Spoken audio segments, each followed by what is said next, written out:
When doing operations with fractions, the one thing that we need to keep in mind is what operation is actually occurring. So in example number 1, I see that we are adding. Whenever you're adding or subtracting fractions, you need to get a common denominator. So a couple ways you could do this. You can leave this as mixed numbers, as they are right now, or you can turn them into improper fractions. And I think I'd like to turn them into improper fractions. So to be able to do that, I'm going to go ahead and multiply the 9 times the 10, which gives me 90, plus 7 gives me 97. Keep the denominator of the 9. Plus, do the same thing with the next one. 9 times 3 is 27, plus the 2 on the top is going to be 29.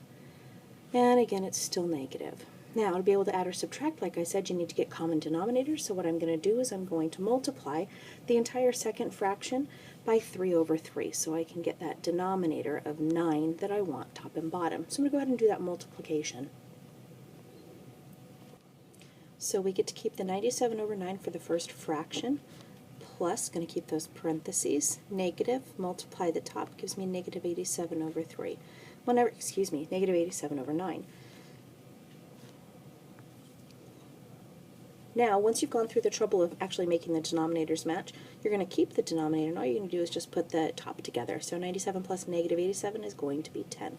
So you could leave this as 10 over 9, or this is 1 1/9. Same process happens on example number 2, so I'm going to go ahead and get a common denominator as well. So I'm going to multiply the 10 and the 10, and I'm going to add 7 to it. So it's going to give me 107 over 10. Keep the negative sign with you. Same thing here, multiply the 5 and the 2, that's 10, plus 3 is 13.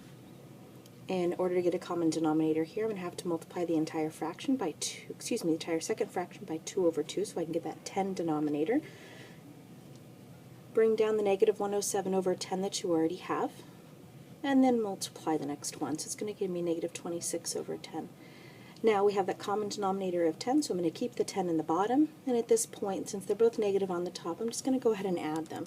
So 107 plus 26 is going to give me negative 133. And again, just like any other fractions, if these can be simplified, you must. We also have some multiplication and some division problems here. I'm going to go ahead and do the exact same thing, turn them into improper fractions first. So to multiply the 4 and the 2, that gives me 8 plus 1 is 9. Keep the 2. Bring the negative sign down with you. 3 times 10 is 30, plus 3 is 33.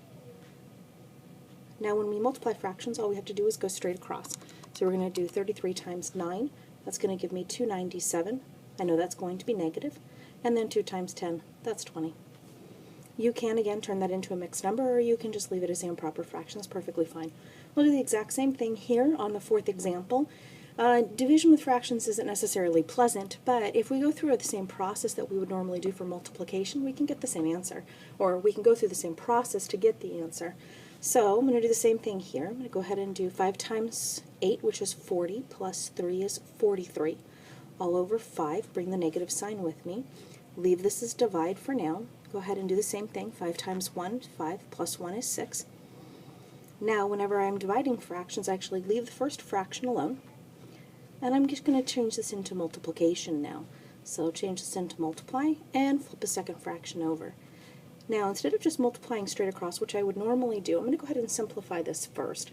Now, you can simplify later, or you can simplify sooner. I like to do it now. So I see that this 5 over 5 is actually 1. So I can go ahead and cancel those. Now, I would also take a look at the 43 and the 6, which I know can't be simplified. If it was 42, yes. So now just go multiply straight across. So I get negative 43 on the top and 6 on the bottom. Again, you can go ahead and change this into a mixed number if you'd like, but improper is perfectly fine.